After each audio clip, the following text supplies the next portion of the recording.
तो स्टूडेंट्स, अभी हमने एसी सर्किट्स पढ़े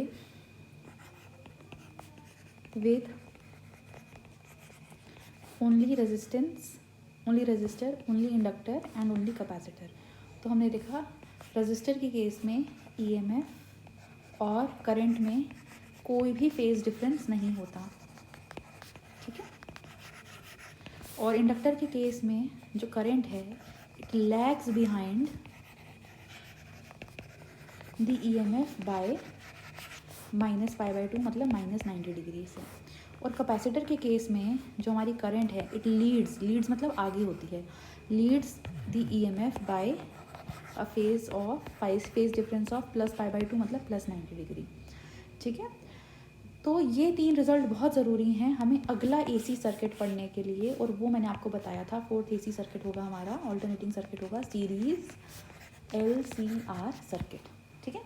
तो सीरीज़ LCR सर्किट की अब हम बात करते हैं और उसका फिगर बनाते हैं। चलिए, सीरीज़ LCR सर्किट के लिए हम एक रजिस्टर लेंगे,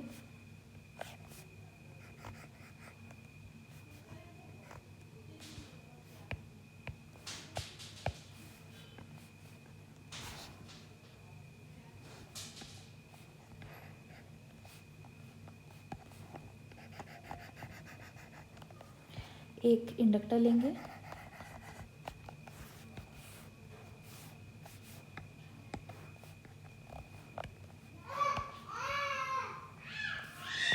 और एक कैपेसिटर लेंगे, और इन्हें सीरीज़ में कनेक्ट करेंगे, ठीक है। और इन्हें प्रोवाइड करेंगे हम, और इन्हें हमें प्रोवाइड करना है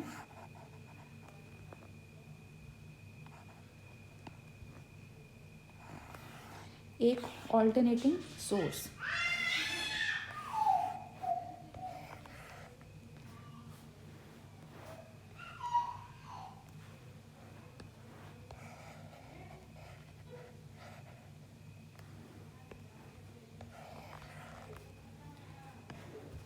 जिसे हम डिनोट करते हैं E = E0 sin ωt, ठीक है। ये जो बेटा हमने रेजिस्टर लिया है इसका रेजिस्टेंस मानते हैं R, इंडक्टर का इंडक्टेंस मानते हैं L, और कैपेसिटर का कैपेसिटेंस मानते हैं C, ठीक है।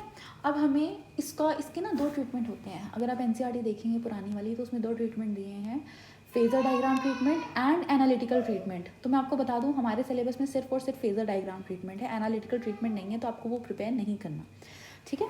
तो हम फेज़र डायग्राम सीधा अप्लाई करते हैं, और फेज़र डायग्राम से अप्लाई करने का मतलब है कि ये जो रिजल्ट था बेटा हमारा कि रजिस्टर में जो हमारी करंट और ईएमएफ है सेम फेज़ होता है इनका, इंडक्टर में हमारी करंट पीछे होती है 90 डिग्री से ईएमएफ के, और कैपेसिटर में हमारी जो करंट होती है वो ईएमएफ से 90 डिग्री आगे होती है, ठीक है। तो हम इसमें बनाते हैं। पहले तो आप ये समझिए कि सीरीज़ में जो हमारी करंट होती है इन द सर्किट वो हर एलिमेंट में सेम होती है, ठीक है। जैसे आपने सीरीज़ रजिस्टर पढ़ा है ना, अगर हमारे पास 3 रजिस्टर सीरीज़ में कनेक्टेड हैं, सपोज 2 ओम, 3 ओम एंड 5 ओम, तो अगर पहले वाले में से 10 एम्पियर की करंट फ्लो कर रही है तो सीरीज़ में दूसरे से भी 10 एम्पियर होती है और तीसरे से भी 10 एम्पियर होती है। सीरीज़ में करंट डिवाइड नहीं करती, करंट बिल्कुल सेम होती है। तो अब क्योंकि हमारा रजिस्टर, इंडक्टर और कैपेसिटर सीरीज़ में कनेक्टेड है तो इन तीनों की करंट हम बना देते हैं एक जैसी, ठीक है। तो सपोज करिए तीनों के अक्रॉस ये हमारी करंट है, रजिस्टर के अक्रॉस भी ये हमारी करंट है,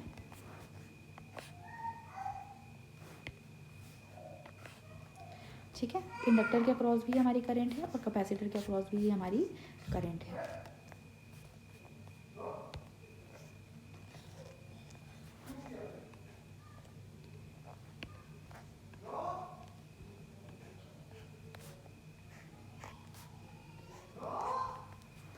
और इस करंट को हम डिनोट करते हैं I से, ठीक है।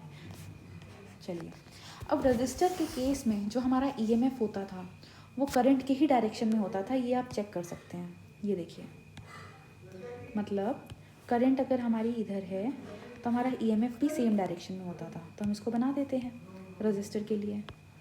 तो रजिस्टर के लिए अगर ये हमारी करंट है तो हमारा ईएमएफ भी इधर ही होगा। तो लेट्स ड्रॉ इट। हमने ईएमएफ भी इसी डायरेक्शन में बना दिया, ठीक है, ये हो गया हमारा EMF। ठीक है, इंडक्टर के केस में देखिए बेटा, इंडक्टर के केस में हमारी करंट पीछे होती है। ठीक है, करंट से जब आप 90 डिग्री आगे जाएंगे तब जाके आपका EMF बनेगा। तो इंडक्टर के केस में यहाँ देखिए सीरीज़ में करंट हम पीछे नहीं बना सकते क्योंकि सीरीज़ में करंट एक जैसी होती है। अगर रजिस्टर में करंट इधर बनाई है तो इंडक्टर में भी ऐसी बनेगी और कैपेसिटर में भी ऐसी बनेगी।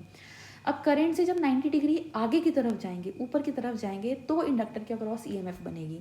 यानी कि ये करंट है इंडक्टर के अक्रॉस, इस इंडक्टर के अक्रॉस, इससे 90 डिग्री पीछे नहीं आना, आपको करंट से 90 डिग्री आगे जाना है, तब जाके आपकी EMF बनेगी। ठीक है, तो EMF बना देते हैं इंडक्टर के लिए। This is the EMF across inductor, EMF across inductor. अच्छा, ये रजिस्टर के अक्रॉस EMF है तो सब्सक्रिप्ट में R लगाएंगे, ध्यान रखिएगा। ये जो हमारा E है ना, ये हमारा नेट EMF है। नेट EMF मतलब टोटल EMF।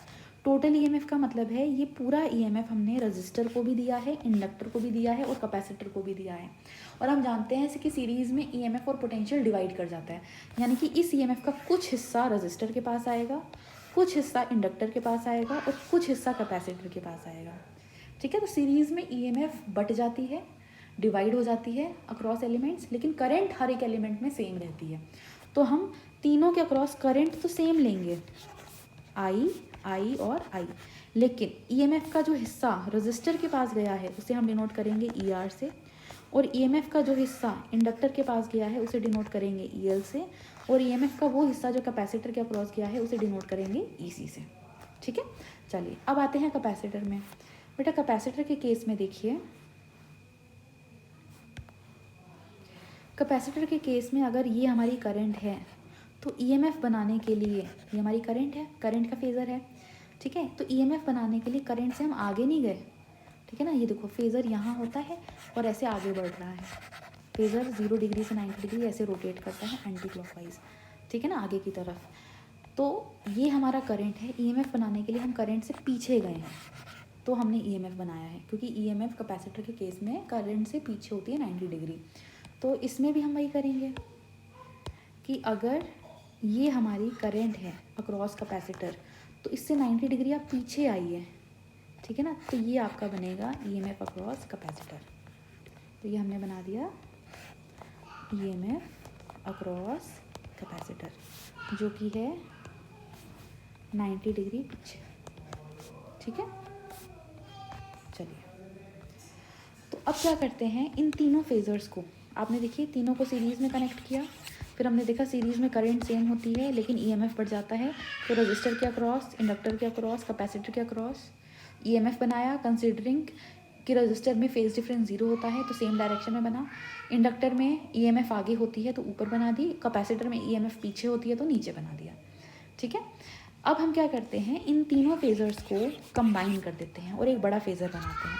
ठीक है ना, बड़ा फेज़र देखिए कैसे बनेगा। स्पीकर को मैं थोड़ा सा छोटा करती हूँ।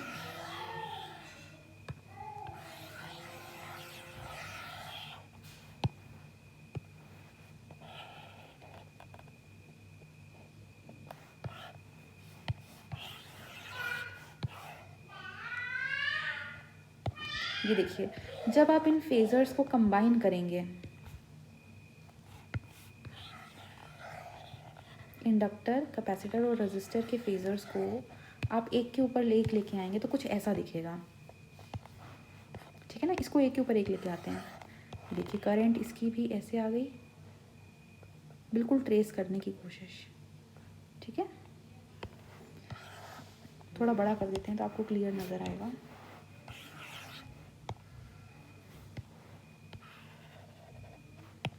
ठीक है, ये देखिए इंडक्टर के फेज़र को भी यहाँ लेके आए।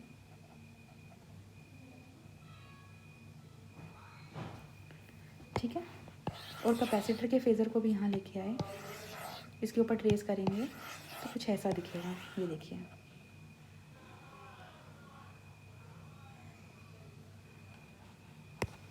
ठीक है ना। तो मतलब कहने का मतलब ये है कि तीनों में देखो करंट का ये डायरेक्शन था। अभी तो मैंने आपको कॉपी करके दिखाया है, आप पेपर में इसको समझ के करना है। ठीक है ना, तो ये बनाई मैंने करंट I। ठीक है, तो देखिए EMF अक्रॉस रजिस्टर तो करंट के ही डायरेक्शन में होता है, तो ई आर तो हम सेम डायरेक्शन में बनाएंगे, उसको बना देते हैं। ई आर हमने बना दिया सेम डायरेक्शन में, ठीक है। ई अच्छा, E M F across inductor ऊपर की तरफ जा रही है और E M F across capacitor नीचे की तरफ आ रही है, तो यहाँ बना देते हैं E M F across inductor ऊपर की तरफ और E M F across capacitor नीचे की तरफ।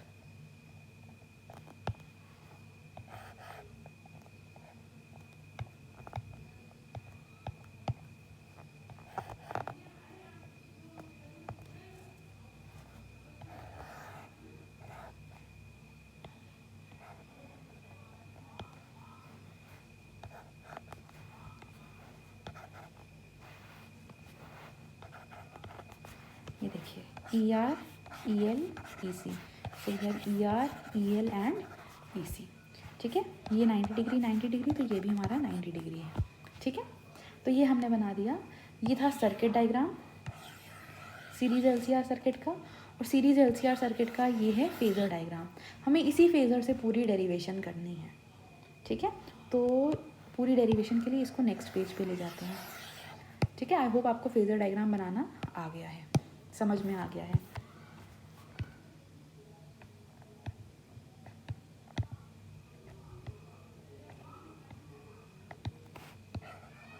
चलिए अब देखिए बेटा, यहाँ पे हम ई एल जो हमारा E M F across inductor है और E M F across capacitor है, इनका डायरेक्शन अपोजिट है, करेक्ट। और जब जैसे हमारे पास अगर एक बॉडी है, ठीक है, एक तरफ फोर्स लगा, देयर इज़ अ बॉडी, एक तरफ फोर्स लगा 10 न्यूटन और पीछे की तरफ फोर्स लगा 4 न्यूटन, तो नेट फोर्स जो इन दोनों का रिजल्टेंट से आएगा वो हो जाएगा 10 - 4 which is equals to 6 newton, correct. इसी तरीके से बेटा यहाँ पे फेज़र भी हमारा वेक्टर होता है, रोटेटिंग वेक्टर। ऑल्टरनेटिंग ईएमएफ के लिए सिर्फ यूज़ करते हैं, तो ईएल रोटेटिंग वेक्टर हमारा ऊपर की तरफ है, ईसी रोटेटिंग वेक्टर हमारा नीचे की तरफ है। तो इन दोनों का ईएल और ईसी का, ईएल और ईसी का जब हम रिजल्टेंट निकालेंगे तो वो रिजल्टेंट इन दोनों को सब्ट्रैक्ट करके आएगा, क्योंकि दोनों का डायरेक्शन अपोजिट है। तो ईएल और ईसी का जो रिजल्टेंट है वो बराबर हो जाएगा ईएल माइनस ईसी के, ठीक है। अब मैंने जो भी आपको एग्जांपल दिया था 10 न्यूटन और 4 न्यूटन का, उसमें हमने 10 - 4 किया था, 4 - 10 नहीं किया था, क्योंकि हमें पता है कि 10 बड़ा है और नेट फोर्स बड़े वाले के डायरेक्शन में आता है। अब हमें ये कैसे पता चलेगा कि रिजल्टेंट के लिए देखो माइनस करेंगे, ये तो हमें पता है क्योंकि दोनों ईएल और ईसी अपोजिट डायरेक्शन में है। लेकिन ये कैसे पता चलेगा कि ईएल माइनस ईसी करेंगे या ईसी माइनस ईएल, ये बेटा आपके डायग्राम से पता चलेगा। ये देखिए मैंने ये वाला वेक्टर ईएल वेक्टर थोड़ा लंबा बनाया है और ईसी वेक्टर थोड़ा छोटा बनाया है, करेक्ट। तो इसका मतलब ईएल बड़ा है, मैं कहना चाहती हूँ। अगर आप ईएल छोटा बनाते और ईसी बड़ा बनाते तो हम नेट रिजल्टेंट के लिए ईसी माइनस ईएल करते हैं। आप दोनों में से कोई सा भी सॉल्व कर सकते हैं, ठीक है। चलिए तो अब हम क्या करते हैं, इन दोनों का जो रिजल्टेंट है बेटा, ठीक है, वो ईएल माइनस ईसी होगा और उसका डायरेक्शन बड़े वाले के डायरेक्शन के सेम होता है, यानी कि ऊपर की तरफ, ठीक है। तो देखो ईएल यहाँ से लेके यहाँ तक है, इसमें से अगर आप ईसी को माइनस कर दोगे लगभग इतना बड़ा वेक्टर बचेगा, ठीक है। तो हम ईएल माइनस ईसी का रिजल्टेंट बना देते हैं। ईएल और ईसी का रिजल्टेंट ये हमने बनाया,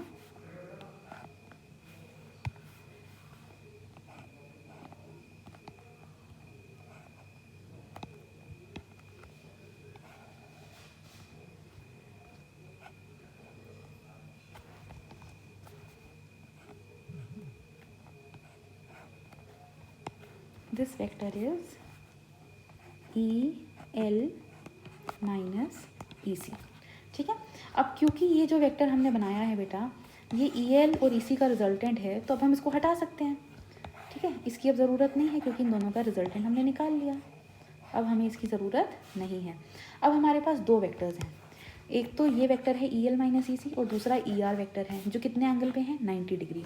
अब देखिए अगर हमारे पास एक बॉडी है, ठीक है, अगर आप 10 न्यूटन का फोर्स इधर लगाते हैं और 4 न्यूटन का फोर्स ऊपर की तरफ लगाते हैं, तो इन दोनों का जो रिजल्टेंट है वो हम उससे वेक्टर एडिशन से निकालेंगे। रिजल्टेंट का फॉर्मूला होता है √A² + B² + 2AB cos theta, ठीक है।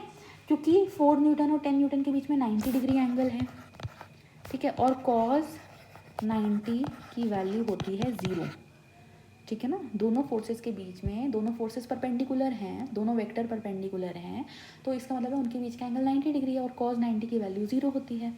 अगर इस केस में हमारा cos 90 0 है तो ये पूरा टर्म हमारा 0 हो जाएगा, ये हट जाएगा, क्योंकि cos 90 की वजह से ये पूरा टर्म 0 हो गया। तो दो परपेंडिकुलर वेक्टर्स का जो रिजल्टेंट होता है वो होता है √a² प्लस b²। इसी तरीके से ये दोनों वेक्टर भी एक दूसरे से 90 डिग्री एंगल पे है, फिर से cos 90 0 हो जाएगा, तो इन दोनों का रिजल्टेंट आ जाएगा इस फॉर्मूला से, √ पहले वेक्टर का स्क्वायर प्लस दूसरे वेक्टर का स्क्वायर। ठीक है, यहाँ पे a और b नहीं है, a की जगह है EL माइनस EC और b की जगह है ER। ठीक है, तो इन दोनों का जो रिजल्टेंट है बेटा, ठीक है, पैरेललोग्राम लॉ से निकालते हैं। ये देखिए 11th में मैंने ही आपको सिखाया था ना पैरेललोग्राम लॉ। ठीक है, तो हम एक पैरेललोग्राम कंप्लीट करते हैं और इस पैरेललोग्राम की जो ये डायगोनल होती है, ठीक है, ये जो डायगोनल होती है ये हमें दे देती है रिजल्टेंट E। ठीक है, तो ये जो हमारा नेट EMF E है ये बराबर होता है √a का स्क्वायर, मतलब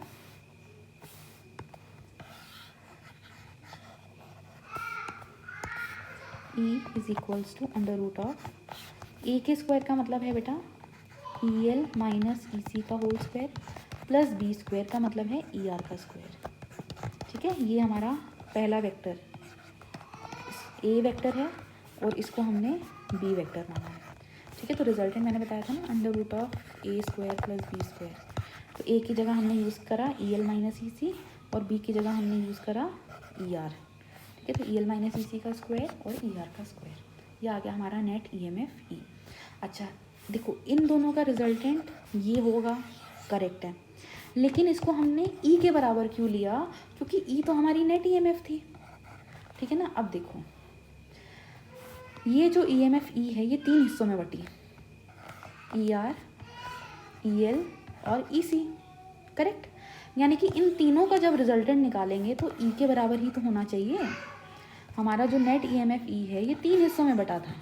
पहला था EMF अक्रॉस रजिस्टर, दूसरा था EMF अक्रॉस इंडक्टर और तीसरा था EMF अक्रॉस कैपेसिटर। तो जब आप इन तीनों का रिजल्टेंट निकालेंगे तो वो नेट EMF E के बराबर होना चाहिए। ठीक है ना, तो ये देखिए आपने पहले EL और EC का रिजल्टेंट निकाला, फिर आपने उसका ER के साथ रिजल्टेंट निकाल लिया। इसका मतलब है ये जो एक्सप्रेशन है बेटा, ये जो एक्सप्रेशन आप यहाँ देख सकते हैं, ये EL EC का पहले आपने रिजल्टेंट निकाला, फिर उसका रिजल्टेंट आपने ER के साथ ले लिया, तो ये तीनों का रिजल्टेंट ही तो है। तो इन तीनों का रिजल्टेंट नेट EMF E के बराबर होना चाहिए। ठीक है, तो ये जो EMF है, ठीक है, E0 sin ओमेगा t, ये आपने EMF अप्लाई करी थी, ये आपने सोर्स दिया था। तो इस EMF E की वजह से जो करंट आई वो थी ये कैपिटल I। ठीक है ना, तो हम देख सकते हैं कि करंट EMF से पीछे है, लेकिन 90 डिग्री नहीं दिख रहा ये, इस एंगल को हम मान लेते हैं फाई। तो हम कहेंगे current lags behind the EMF by a phase difference of phi, और ये फाई की वैल्यू कितनी है उसका हम एक्सप्रेशन निकालेंगे। ठीक है, लेकिन इतना हमें पता चल रहा है कि करंट EMF से पीछे है, ये देखिए करंट EMF से पीछे है, कितने एंगल से, 5 एंगल से। ठीक है, चलिए अब हम इसको आगे सॉल्व करते हैं बेटा। ओम्स लॉ कहता है, अकॉर्डिंग टू ओम्स लॉ हमने एक फॉर्मूला डिराइव किया था ओम्स लॉ की मदद से, और वो होता है V is equals to IR।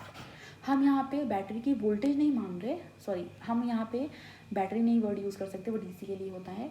जो हमारा सोर्स है उसका हमने पोटेंशियल नहीं माना, EMF माना है, तो V की जगह ले लीजिए E is equals to IR, correct. ये हमारा ओम्स लॉ होता है, तो ध्यान दीजिएगा। तो ये रजिस्टर है बेटा, ठीक है, इसके पास ध्यान से देखिएगा, इसको जूम करके देखते हैं, ये हमारा रजिस्टर है, इसके पास EMF है ER, करंट है इसके पास I और इसका रेजिस्टेंस है R। जब हम ओम्स लॉ लगाएंगे तो ओम्स लॉ कहेगा ER is equals to IR। ठीक है, ये हमारा इंडक्टर है, इसके पास EMF है EL और करंट है I। जब हम इंडक्टर में ओम्स लॉ लगाएंगे तो हमारे पास हो जाएगा E L is equals to I X L, ठीक है। और इसी तरीके से जब हम कैपेसिटर में ओम्स लॉ लगाएंगे तो हमारे पास आएगा E C is equals to I X C, ठीक है। अच्छा, आर की जगह एक्सएल लिया है हमने इंडक्टर के केस में और कैपेसिटर के केस में एक्स ही लिया है।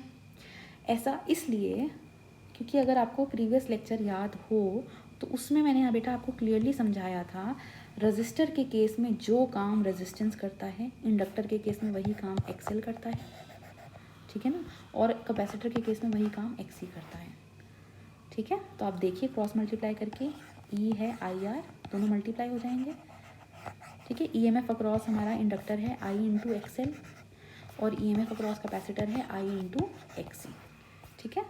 ये देखिए, तो हम यहाँ पे लिखते हैं यूजिंग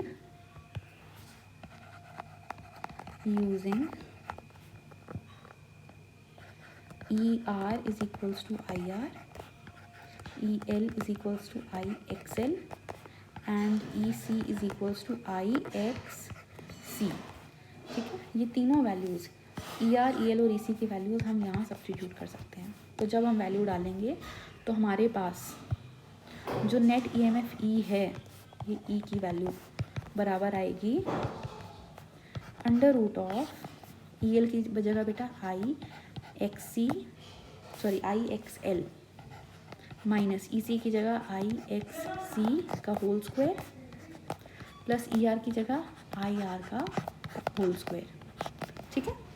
अच्छा, अब जैसे आपने ई एल, ई सी और ई आर में ओम्स लॉ लगाया है और वैल्यूज़ को पुट करा है, तो नेट ई एम एफ में हम कैसे ओम्स लॉ लगा सकते हैं। तो देखिए, मैं अभी एक टर्म यूज़ करने वाली हूँ, एक्सप्लेन ना मैं फाइनल फॉर्मूले के बात करूँगी, ठीक है।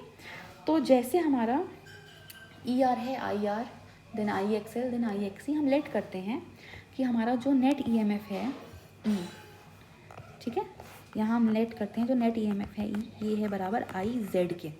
तो आपको रेजिस्टेंस समझाया हुआ है, इंडक्टिव रिएक्टेंस समझा चुकी हूँ मैं, कैपेसिटिव रिएक्टेंस समझा चुकी हूँ। ये जो जेड है ना, इसको इम्पीडेंस बोलते हैं, इम्पीडेंस। इसका क्या मतलब है, ये क्या काम करता है, इसकी यूनिट क्या है, ये मैं अभी आपको थोड़ी देर में बताऊंगी, ठीक है। अभी के लिए हम लेट करते हैं कि ई बराबर है आई जेड के, तो हम यहाँ पे ई की जगह लिख देते हैं आई जेड, ठीक है। चलिए बेटा, यहाँ देखो आई का स्क्वायर है ना, तो आई स्क्वायर बाहर कॉमन आ जाएगा, यहाँ पे भी आई स्क्वायर है, ये भी आई स्क्वायर कॉमन आ जाएगा, ठीक है। जब आप अंडर रूट लोगे सबके पास आई स्क्वायर बनेगा, ब्रैकेट खोलोगे ना, तो जब आप आई स्क्वायर का कॉमन लेके अंडर रूट लोगे तो under root of I square आपका आई के बराबर होगा, ठीक है।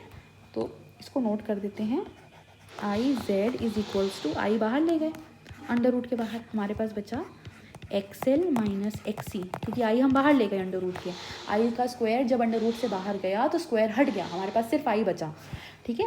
और अंदर हमारे पास अंडर रूट के बचा X L minus X C का whole square plus R square, ठीक है। अब ये आई से आई कैंसिल हो जाएगा, हमारे पास जेड की वैल्यू आ गई under root of X L minus X C का whole square plus R square, ठीक है। ये जो हमारा z है ना बेटा, इस z को बोलते हैं हम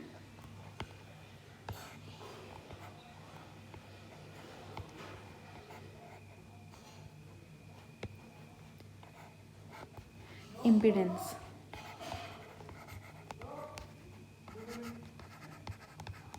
ठीक है। This z is called impedance. अब ये इम्पीडेंस क्या है, इसका क्या काम है, उसको समझिएगा। मैं यहाँ लिख देती हूँ, हमने लेट किया था E is equals to I Z, ठीक है। ये देखिए बेटा, अगर आप इससे R की वैल्यू निकालेंगे तो I डिवाइड होके देखो R हो जाएगा आपका ई आर अपॉन आई, ठीक है। ऐसे ही एक्सएल हो जाएगा आपका E L upon I, X C आपका है ई सी अपॉन आई, और ऐसे ही जेड आपका है ई डिवाइडेड बाय आई, ठीक है ना। ये जेड निकालेंगे तो आई नीचे चला जाएगा, तो Z है आपका E डिवाइडेड बाय I। मतलब ये है कि अगर इम्पीडेंस बढ़ा तो करंट कम हो जाएगी, और अगर इम्पीडेंस यानी कि Z कम हुआ तो करंट I बढ़ जाएगी। क्यों? क्योंकि Z और I, इम्पीडेंस और करंट इन्वर्सली प्रोपोर्शनल है। ठीक है, यहाँ आते हैं बेटा, इसी के साथ मैं आपको लिख के समझाती हूँ। ठीक है ना, आपके पास सिमिलरली हमने एक एक्सप्रेशन लिखा है I is equals to E upon Z। Z is equal to E upon I मतलब I is equal to E upon Z, जहाँ पे हम Z को बोल रहे हैं इम्पीडेंस। ठीक है ना, चलिए ये देखिए, इम्पीडेंस बढ़ा तो करंट कम हो जाएगी, इम्पीडेंस कम हुआ तो करंट बढ़ जाएगी, क्योंकि इन्वर्सली प्रोपोर्शनल है। वही काम कर रहा है इम्पीडेंस जो रेजिस्टेंस करता है। रेजिस्टेंस बढ़ा तो करंट कम, रेजिस्टेंस कम हुआ तो करंट ज़्यादा। एक्सएल कम हुआ तो करंट ज़्यादा, एक्सएल बढ़ा तो करंट कम। एक्सी कम हुआ तो करंट ज़्यादा, एक्सी बढ़ा तो करंट कम। तो जो काम रजिस्टर के केस में रेजिस्टेंस करता है, इंडक्टर के केस में एक्सएल यानी कि इंडक्टिव रिएक्टेंस करता है, कैपेसिटर के केस में कैपेसिटिव रिएक्टेंस यानी कि एक्सी करता है, that is to provide friction against the flow of current in their respective circuits. वही काम इम्पीडेंस कर रहा है, क्योंकि इम्पीडेंस बढ़ने से करंट कम हो रही है, यानी कि इम्पीडेंस भी करंट के फ्लो को फ्रिक्शन प्रोवाइड कर रहा है। इम्पीडेंस बढ़ेगा तो करंट का मैग्नीट्यूड कम हो जाएगा, वो करंट को फ्लो होने से रोकना चाहता है, करंट के मोशन को रोकना चाहता है, चार्जेस के मोशन को रोकना चाहता है, ताकि करंट ज़्यादा ना आए। ठीक है ना, तो इम्पीडेंस वही काम करता है जो काम रेजिस्टेंस अपने सर्किट में करता है, एक्सएल अपने सर्किट में करता है, और एक्सी अपने सर्किट में करता है। वही काम सीरीज एलसीआर सर्किट में कौन करता है? इम्पीडेंस। इसलिए रेजिस्टेंस की यूनिट अगर ओम है, एक्सएल की यूनिट अगर ओम है, एक्सी की यूनिट अगर ओम है, तो हमारी इम्पीडेंस जेड की यूनिट भी क्या आती है? ओम, और इनका काम भी सेम है। ठीक है, बस रेजिस्टेंस हमारे इस सर्किट में होता है, एक्सएल हमारा इस सर्किट में होता है, एक्सी हमारा इस सर्किट में होता है, और सीरीज एलसीआर सर्किट में जो नेट रिएक्टेंस होता है, ठीक है, वो होता है इम्पीडेंस यानी कि जेड। ठीक है, अकेले इसके पास देखोगे तो आर है, अकेले इसके पास देखोगे तो एक्सएल है, अकेले इसके पास देखोगे तो एक्सी है, लेकिन तीनों का नेट रिएक्टेंस निकालोगे ना, आर, एक्सएल और एक्सी का रिजल्टेंट निकालोगे, net friction towards the flow of current in series LCR circuit, net reactance, तो उसे बोलते हैं इम्पीडेंस, जिसकी वैल्यू हमने निकाली है अंडर रूट ऑफ इन तीनों का रिजल्टेंट यानी कि एक्सएल माइनस एक्सी का whole square plus R square. ठीक है, ये देखिए, यही हमने डिराइव किया है, z is equals to under root of X L minus XC का whole square plus R square. ठीक है, आर की, एक्सी, एक्सएल, जेड, इन सब की यूनिट सेम होती है ओम, और इन सब का चारों का काम एक ही है कि अपने अपने सर्किट में करंट के मैग्नीट्यूड को कंट्रोल में रखना, करंट के अगेंस्ट रिएक्टेंस देना, यानी कि करंट के अगेंस्ट फ्रिक्शन प्रोवाइड करना। ठीक है, बस फ़र्क इतना है कि z हमारा जो है, जब हम आर, एल और सी का कॉम्बिनेशन लेते हैं तब हमारा इम्पीडेंस आता है। ठीक है, अब ध्यान से देखिएगा, सपोज़ करिए हमारे पास कोई ऐसा सर्किट है जिसमें हमें इंडक्टेंस नहीं दिया, इंडक्टर नहीं दिया, हमें सिर्फ और सिर्फ रजिस्टर और कैपेसिटर दिया है, तो उस केस में जो z की वैल्यू है वो कितनी होगी? देखो, z का फॉर्मूला होता है एक्सएल माइनस एक्सी का whole square plus R square, पर क्योंकि हमारे सर्किट में हमें इंडक्टर दिया ही नहीं है, तो एक काम करिए, एक्सएल को हटा दीजिए। ठीक है ना, एक्सएल की जगह 0 ले लीजिए, तो हमारा जो इम्पीडेंस है z है वो हमारा आ जाएगा अंडर रूट ऑफ देखो बेटा, माइनस का स्क्वायर करोगे तो वो पॉजिटिव ही होता है, अंडर रूट ऑफ एक्सी का स्क्वायर प्लस आर का स्क्वायर। ठीक है, इसी तरीके से अगर हमारे पास कैपेसिटर ना होता, सपोज करो अगर हमारे पास कैपेसिटर ना होता सर्किट में, सिर्फ आर और एल होता, तो उस केस में जो इम्पीडेंस है जिसका फॉर्मूला है एक्सएल माइनस एक्सी का whole square plus R square, तो उस केस में हम एक्सी को 0 ले लेते, क्योंकि सर्किट में कैपेसिटर है ही नहीं, तो हमारा इम्पीडेंस हो जाता अंडर रूट ऑफ एक्सएल का स्क्वायर प्लस आर का स्क्वायर।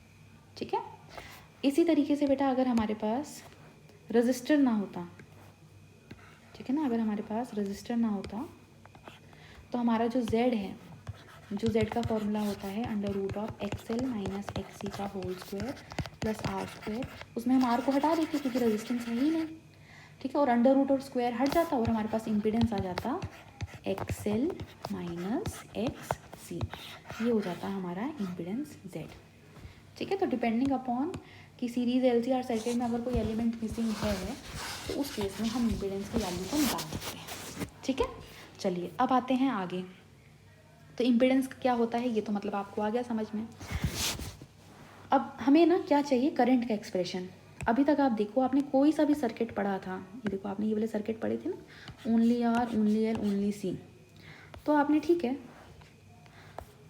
आपने जो है R क्या होता है, XL क्या होता है, L ओमेगा के बराबर, XC होता है इसके बराबर। तो अब आपने Z पढ़ लिया, Z किसके बराबर होता है, अंडर रूट ऑफ फॉर्मूला पढ़ लिया, समझ लिया, ठीक है। लेकिन बिहेवियर का क्या, अभी तक हमने ये तो पढ़ा ही नहीं कि अगर हम EMF E=E0 sine omega t देते हैं तो करंट कैसी आती है, अभी तक हमने ये तो समझा ही नहीं, ठीक है ना।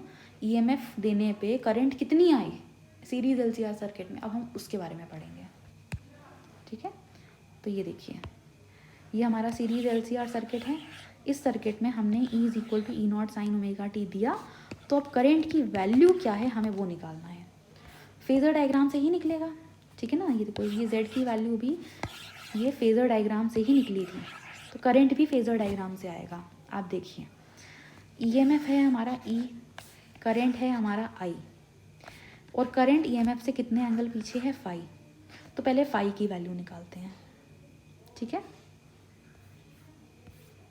तो हमारे पास इसको मैं रब कर देती हूँ बेटा, यहीं पे निकालते हैं।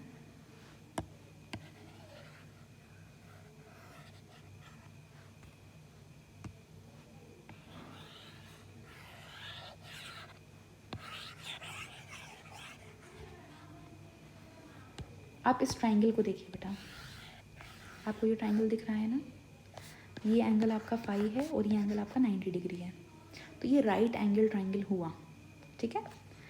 और इस ट्राइंगल में हमारी बेस की वैल्यू है ER, हमारा जो ये परपेंडिकुलर है ये किसके बराबर है, EL माइनस EC के, और जो ये हमारा हाइपोटेन्यूज है ये किसके बराबर है, E के, ठीक है। तो ये राइट एंगल ट्राइंगल का हाइपोटेन्यूज परपेंडिकुलर बेस हम जानते हैं, ये आपका फाई है। तो कॉस फाई अगर आप निकालेंगे, ठीक है ना, इस ट्राइंगल में मैं लिख देती हूँ यहाँ पे, कॉस फाई आपका होता है बेस अपॉन हाइपोटेन्यूज, करेक्ट। इस राइट एंगल ट्राइंगल में फाई एंगल के लिए बेस हो गया आपका ER और हाइपोटेन्यूज हो गया आपका E, ठीक है। तो यहाँ लिख देते हैं ER अपॉन E, और ER और E की वैल्यू आप जानते हैं, ये वैल्यू को सब्स्टिट्यूट करिए बेटा, तो ये आ जाएगा IR upon IZ which is equals to R/Z। ये आपने कॉस फाई की वैल्यू निकाल दी, ठीक है। तो इट्स क्वाइट सिंपल, इससे फाई की वैल्यू भी निकल सकती है कॉस इनवर्स, ठीक है ना। ये देखिए ये आई से आई कट गया, यहाँ सब जगह कॉस फाई है, हम कॉस फाई की वैल्यू निकाल रहे हैं, ठीक है। तो हमारे पास कॉस फाई की वैल्यू आ गई R/Z, ठीक है। इसी तरीके से कॉस फाई की जगह हम इसी राइट एंगल ट्राइंगल में tan फाई भी यूज़ कर सकते थे, ठीक है ना। आप tan फाई से भी निकाल सकते हैं फाई की वैल्यू, साइन कॉस एक्स है किसी से भी निकाल सकते हैं, पर कॉस फाई निकालने का ना एक रीज़न है जो आपको अगली डेरिवेशन में पता चल जाएगा। तो अगर इसी राइट एंगल ट्राइंगल में आप tan फाई लगाएंगे,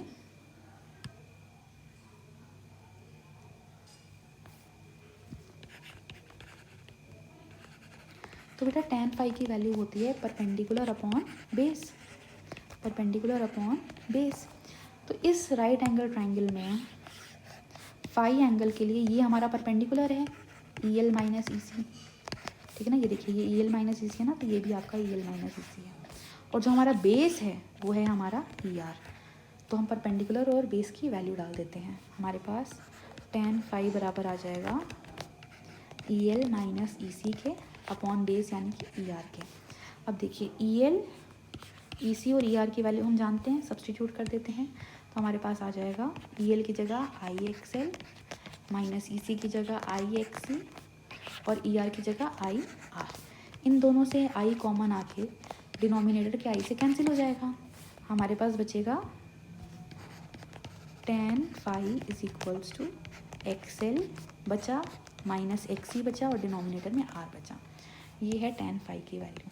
ठीक है, न्यूमेरिकल्स में बेटा आपको काम आती है। ठीक है, और cos फाई तो मैं अभी बताऊंगी कि हमने cos फाई क्यों लिखा है। ये कॉन्सेप्चुअल क्वेश्चंस और अगली डेरिवेशंस में बहुत काम की इन्फॉर्मेशन है। ठीक है, लेकिन अभी तक हमने, ठीक है, हमने जो है ईएमएफ देने पे कितनी करंट मिली है हमें, हमने वो नहीं निकाला। हालांकि काम हमारा हो चुका है। ठीक है, ये देखिए, ये हमारा ईएमएफ है, this is our EMF, this is our I. हमारे फेजर डायग्राम से हमें पता चल रहा है कि करंट ईएमएफ से पीछे है। कितना? 5 फेज डिफरेंस। ठीक है, अब ध्यान से देखिएगा, ईएमएफ आपने दिया है ई नॉट साइन ओमेगा टी, तो करंट हमारा ईएमएफ से पीछे है, तो पहले ईएमएफ के एंगल तक तो आओ। तो हमारा करंट हो जाएगा I is equals to I not sine omega T, क्योंकि हमें ईएमएफ तक तो आना है। अब जब हम ईएमएफ तक आ गए, ओमेगा टी एंगल पे आ गए, तो इसमें से हम माइनस करेंगे फाई एंगल, क्योंकि करंट फाई एंगल ईएमएफ से पीछे थी। तो ये आप ईएमएफ के फेस तक आए, ठीक है ना, ये आप ईएमएफ के फेस तक आए और उसमें से आपने जो है फाई एंगल माइनस कर दिया।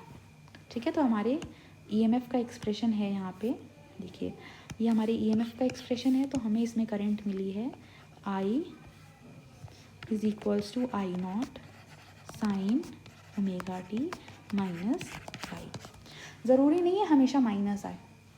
ठीक है बेटा, माइनस इसलिए आया है, ध्यान से सुनिएगा, हमने ई एल ई सी से बड़ा माना था, इसलिए रिजल्टेंट था ई एल माइनस ई सी जो ऊपर की तरफ था। ठीक है ना, ई एल माइनस ई सी हमारा ऊपर की तरफ था, जिसकी वजह से हमारा रिजल्टेंट भी ईएमएफ का ऊपर बना और करंट पीछे रह गई। लेकिन अगर हमारा ईएल छोटा होता और ईसी बड़ा होता, तो जो रिजल्टेंट होता ईसी माइनस ईएल, वो रिजल्टेंट हमारा नीचे की तरफ आता। ईसी माइनस ईएल रिजल्टेंट हमारा नीचे की तरफ आता। अब जब हम इन तीनों ईएमएफ का रिजल्टेंट निकालते तो नेट ईएमएफ ई हमारा ऊपर की बजाय नीचे बनता, इस तरीके से। ठीक है, ये हमारी करंट है और ईएमएफ हमारा नीचे है, कितने एंगल से? फाई एंगल से। तो इस केस में जो हमारी करंट है वो ओमेगा टी प्लस फाई होता, क्योंकि करंट हमारी आगे है, ईएमएफ हमारा पीछे है। ये देखिए, ठीक है, इस केस में हम यहाँ पे प्लस लेते हैं, जबकि यहाँ पे जो हमने बनाया है ईएमएफ हमारा ऊपर है, करंट हमारी नीचे है। इस केस में ईएमएफ हमारी नीचे होती, करंट हमारा ऊपर होता, तो प्लस आता। ठीक है, सिर्फ इतना डिफरेंस है। तो इट कैन बी इधर माइनस और इट कैन बी प्लस, आपको एक ही डेरिवेशन करनी है। ठीक है, अगर आप ईएल बड़ा बनाते हैं, ईसी छोटा बनाते हैं, तो आप ये वाले एक्सप्रेशन की डेरिवेशन करेंगे। ठीक है, लेकिन अगर आप ईएल छोटा बनाते हैं और ईसी बड़ा बनाते हैं, तो उसके अकॉर्डिंग फेजर डायग्राम बदल जाएगा और करंट के एक्सप्रेशन में माइनस की जगह प्लस आ जाएगा, और कोई फ़र्क नहीं है।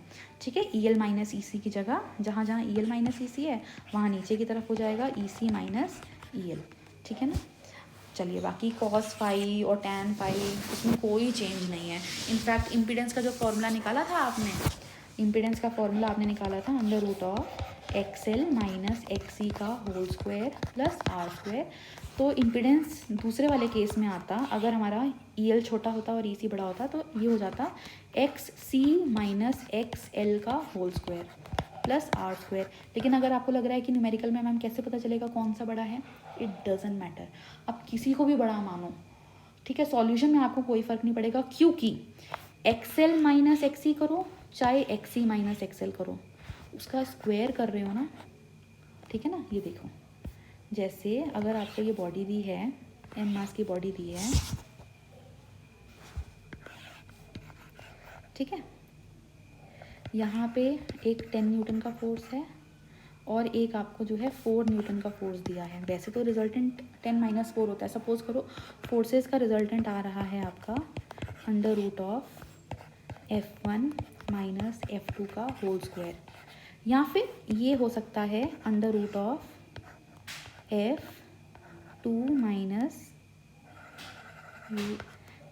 माइनस F1 का होल स्क्वायर, कुछ भी हो सकता है, लेकिन हमें नहीं पता क्या है। तो कोई बात नहीं, दोनों से आंसर आपका सेम आएगा, क्योंकि जब आप F1 माइनस F2 10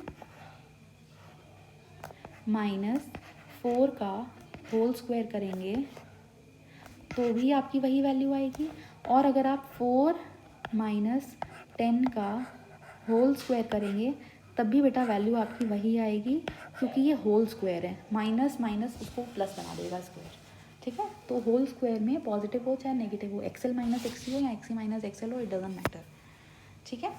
तो ये था हमारा सीरीज़ एलसीआर सर्किट, ठीक है। अब हमें इस सीरीज़ एलसीआर सर्किट का करना है पावर। जैसे आपने ओनली आर के लिए पावर निकाली थी, ओनली एल के लिए पावर निकाली थी, ओनली सी के लिए पावर निकाली थी। कैसे निकाली थी? ये फॉर्मूला यूज़ करके, ठीक है ना। इसी तरीके से हम सीरीज़ एलसीआर के लिए भी पावर डिसिपेटेड निकालते हैं, ठीक है। Power dissipated for series LCR circuit, ठीक है। और वो कैसे निकालेंगे? उसी फॉर्मूला से, E is equals to E I से। तो हम ई की जगह डालेंगे E not sine omega T, और आई की जगह डालेंगे I not sine omega T minus pi. ऐसा इसलिए क्योंकि बेटा एलसीआर सर्किट में, सीरीज एलसीआर में, ये हमारी ईएमएफ होती है और ये हमारी करंट होती है। आप माइनस प्लस कुछ भी लीजिए, माइनस लीजिए चाहे प्लस लीजिए, वैल्यू फाइनल आंसर आपका सेम ही आएगा। तो इनफैक्ट मैं माइनस प्लस दोनों लिख देती हूँ ताकि आपको कन्फ्यूजन ना हो। You can take either minus और plus, any case you can take, ठीक है। तो अब देखिए वही प्रोसेस है हमारा, जो ई नॉट है, आई नॉट है, कॉन्स्टेंट है, बाहर आ जाएगा। So we will have E nought I not sine omega T into sine omega T minus plus five, ठीक है। इस एक्सप्रेशन को अच्छे से देख लीजिए बेटा, ठीक है, क्योंकि ये डेरिवेशन मैं आपको पीछे ही करके दिखा देती हूँ ताकि आपको समझने में ना कंपैरिजन में इजी रहेगा। आपने ये ओनली इंडक्टर के लिए डिराइव किया था ना, ये देखिए आपने P is equal to E आई लिया, फिर E की वैल्यू डाली, I की वैल्यू डाली, और ये पूरी डेरिवेशन करी नीचे तक। तो मैं इसी में सीरीज एलसीआर के लिए ना आपको चेंज करके बताती हूँ। जहाँ इंडक्टर में -5/2 का फेज़ है, सीरीज एलसीआर में फेज़ डिफरेंस होता है, जहाँ जहाँ -5/2 है वहाँ वहाँ हम कर देंगे 5, बाकी पूरी डेरिवेशन सेम है, बस इतना ही तो फ़र्क है। देखो माइनस हो चाहे प्लस हो, कुछ भी लेके करिए, doesn't matter, full derivation same, ठीक है ना। अब देखिए फाइनली जब हम इंस्टेंटेनियस पावर से एवरेज पावर निकालते हैं, बाकी पूरा प्रोसेस सेम है बेटा। पिछली वीडियो देखो, आपको सब समझ में आ जाएगा। उस वीडियो में सिर्फ ओनली इंडक्टर में जहाँ -5/2 का फेज़ डिफरेंस है, सीरीज एलसीआर में 5 का फेज़ डिफरेंस होता है। तो जहाँ जहाँ -5/2 है वहाँ वहाँ 5 डाल दो, चाहे माइनस में डालो चाहे प्लस में डालो, डजेंट मैटर। तो अब जब हम इसकी एवरेज वैल्यू लेंगे ना बेटा कॉस टर्म की, तो इसकी average value for a complete cycle आती है 0। रीज़न मैंने आपको पिछले लेक्चर में बता रखा है, ठीक है। तो ये भी 0 है, ओके।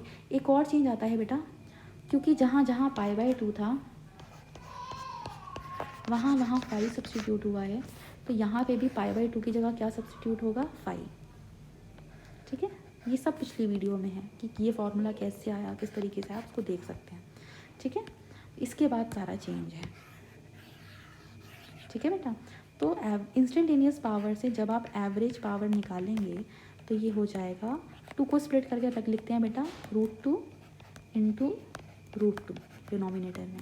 हमारे पास बचेगा cos pi minus average power of cos 2 omega T minus 5, ठीक है। प्लीज़ पिछली वीडियो देखिए, आपको सब समझ में आ जाएगा। तो देखो ये तो हमने यहाँ कॉपी कर दिया, इसको भी कॉपी कर दिया एज इट इज़, क्योंकि ये कांस्टेंट थे, टाइम पे डिपेंड नहीं करते थे। लेकिन जो हमारा तीसरा टर्म है ये टाइम टी पे डिपेंड करता है, यानी कि ये वेरिएबल है, और वेरिएबल की हम लेते हैं एवरेज वैल्यू। तो जब हम इस वेरिएबल की कंप्लीट साइकिल के लिए एवरेज वैल्यू निकालेंगे तो वो होता है 0 के बराबर, ठीक है। तो इसको तो हटा के हम यहाँ 0 लिख देंगे, हमारे पास एवरेज पावर इतनी बचेगी। तो हमारे पास एवरेज पावर आ गई EV into IV into cos phi. ठीक है, ये है average power for series LCR circuit. ये हमारा L के लिए नहीं है, ये LCR सर्किट के लिए है, सीरीज LCR सर्किट के लिए ये हमने फॉर्मूला निकाला है। ठीक है, उसी मेथड से, सिमिलर मेथड से, बस जहाँ π/2 था वहाँ फाई डाला, क्योंकि हमारी सीरीज LCR सर्किट में फेज डिफरेंस π/2 का नहीं होता, फाई का होता है। बाकी पूरा प्लीज़ प्रीवियस डेरिवेशन देखिए, इट विल बी क्लियर। ठीक है, तो ये फॉर्मूला याद करिए, इसको मैं आगे लेके जाती हूँ। ठीक है,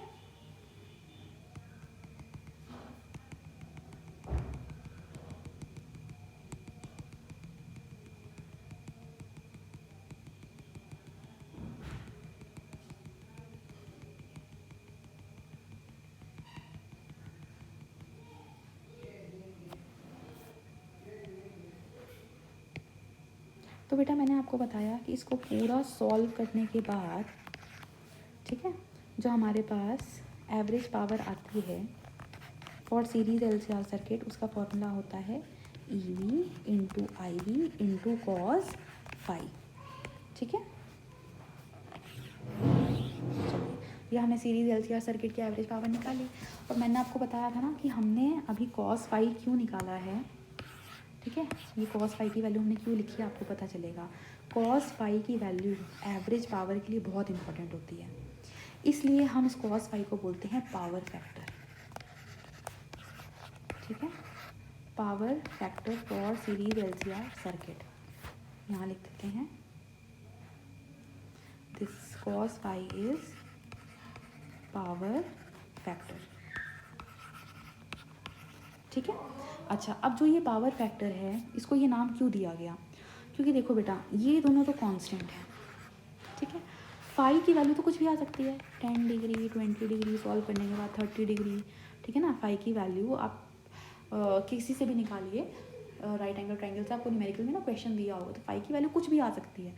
तो ये जो कॉस फाई है ना, ये डिटरमाइन करता है कि पावर कितना होगा, क्योंकि स्पेशल केसेस देखिए बेटा, स्पेशल केसेस।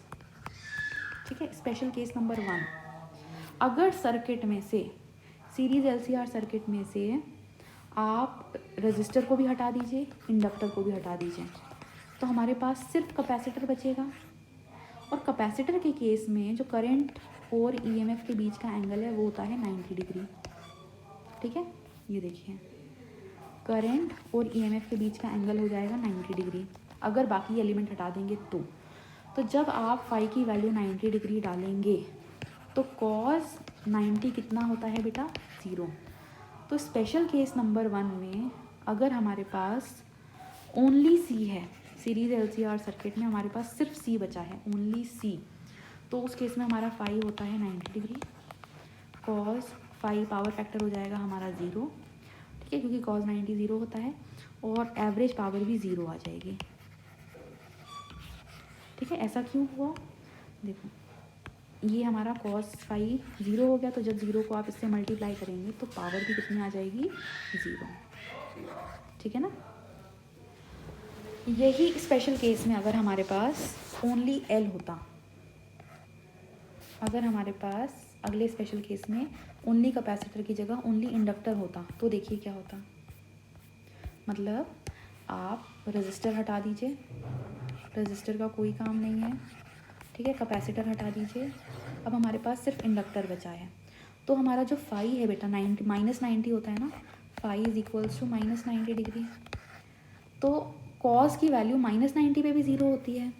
फाई अगर आपका -90 डिग्री है तो कॉस ऑफ -90 डिग्री भी आपका 0 ही होता है। ठीक है ना, तो ओनली L के केस में फाई की जगह आप डालेंगे -90, कॉस फाई अभी भी 0, एवरेज पावर अभी भी 0 आएगी। ठीक है ना, तो ये जो फाई कॉस फाई है ना, ये पावर फैक्टर इसलिए कहलाता है, ये पावर फैक्टर इसलिए कहलाता है क्योंकि ये डिसाइड करता है कि एवरेज पावर की वैल्यू कितनी आएगी। आपने देखा सीरीज LCR सर्किट में से अगर R और L हटा देंगे, सिर्फ कैपेसिटर होगा तो भी एवरेज पावर 0 है, और अगर रजिस्टर और कैपेसिटर हटा दें, ओनली इंडक्टर है, तो भी एवरेज पावर 0 है।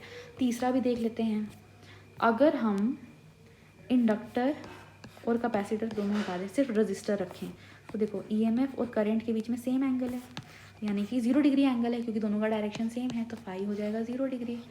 और कॉज 0 डिग्री की बेटा वैल्यू होती है, कॉज 0 डिग्री की वैल्यू होती है +1, ठीक है। तो कॉस फाई अगर आपका, ये अगर आपका +1 हो जाएगा, ठीक है ना, ओनली आर के केस में। चलिए ओनली आर लिख देते हैं यहाँ पे, ठीक है ना। ओनली आर के केस में फेज डिफरेंस होता है 0 डिग्री, तो कॉस फाई हो जाएगा +1, और एवरेज पावर आपकी आ जाएगी EV × IV, दैट्स इट, ठीक है। कॉस फाई कहाँ चला गया, देखो कॉस फाई तो आपका 1 हो गया ना, तो ये हुआ EV × IV, × 1 लिखने की ज़रूरत ही नहीं है, 1 मल्टीप्लाई करके वैल्यू तो बदलता नहीं। तो रजिस्टर के केस में एवरेज पावर आ गई इतनी, ये मैक्सिमम एवरेज पावर होती है बेटा, दिस इज़ मैक्सिमम, ठीक है ना, इससे ज़्यादा हो ही नहीं सकती। मैक्सिमम इसलिए होती है क्योंकि कॉस फाई की मैक्सिमम वैल्यू 1 होती है, साइन और कॉस की वैल्यू ना -1, 0 और +1 होती है। कोई भी ऐसा एंगल नहीं है जिसमें साइन की वैल्यू +1 से बड़ी हो या कॉस की वैल्यू +1 से बड़ी हो। साइन और कॉस की वैल्यू -1 और +1 के बीच में ही घूमती रहती है, -0.5, -3.7, या फिर +0.37, +5.67, कुछ भी हो सकती है, लेकिन -1 और +1 के बीच में होगी। तो कॉस फाई की मैक्सिमम वैल्यू +1 है, +1 रखने पे एवरेज पावर इतना आया, तो ये मैक्सिमम एवरेज पावर है, ठीक है ना, क्योंकि मैक्सिमम और मिनिमम करने वाला जो फैक्टर है वो तो कॉस फाई है, इसीलिए तो उसको पावर फैक्टर बोलते हैं, ठीक है ना।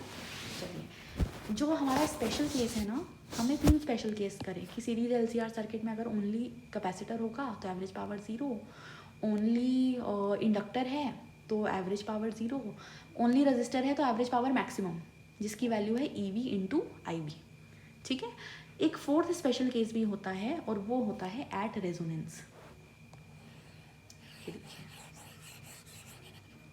एक हमारा 4th स्पेशल केस भी होता है एट नंबर 4 पे, at resonance, 4th special case, ठीक है ना।